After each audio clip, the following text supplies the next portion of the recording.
Memilukan kondisi masinis tragedi Bintaro minta hak pensiun.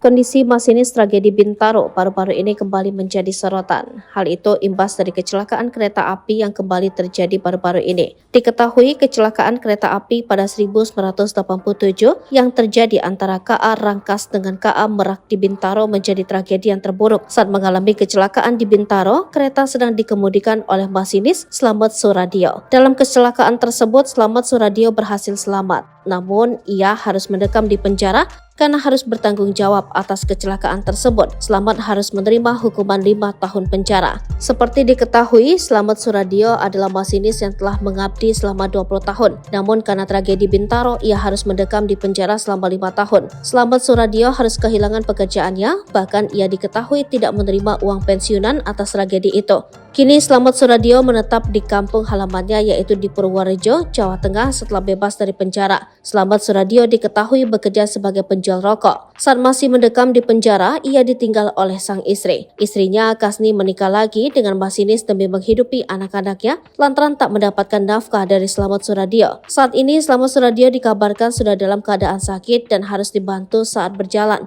Ia mengaku masih mengharapkan pemerintah dapat memberikannya pensiunan dan mengembalikan nama baik. Ia juga mempertanyakan alasan dirinya tak mendapatkan uang pensiunan.